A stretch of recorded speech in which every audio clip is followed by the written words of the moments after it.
Alors, je crois que vous connaissez, c'est une nouvelle qui peut être une fake news.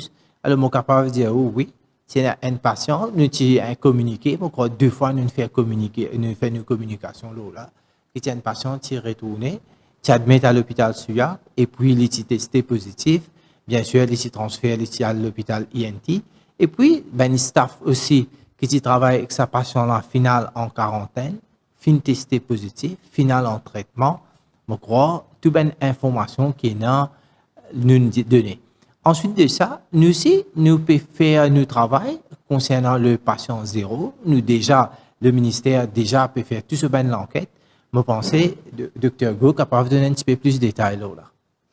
Oui, merci Monsieur le Ministre. Alors en fait, évidemment, on a bien sûr cherché d'où venait le patient zéro et on a plusieurs hypothèses. Parmi ces hypothèses, il y a effectivement les staffs qui sont contaminés à INT.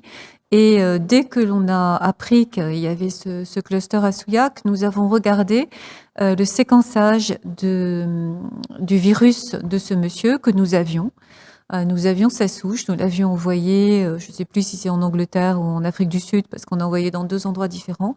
Et il se trouve que ce n'est pas la même souche que la souche qui circule actuellement. Alors, je dis ça, en même temps, on ne peut pas éliminer 2 départs de feu. On pourrait avoir 2 souches différentes. Donc, bien sûr, on ne joue pas les autruches et on a envoyé donc 160, si je me trompe pas, prélèvements en Afrique du Sud, donc d'autres prélèvements des passagers, une soixantaine à peu près, qu'on n'avait pas encore fait depuis les passagers du mois de janvier, pour voir où est-ce qu'on retrouve la souche qui nous intéresse, la B20 là, celle qui pour l'instant a été trouvée comme étant la seule souche de notre épidémie sur les premiers patients qui ont été testés.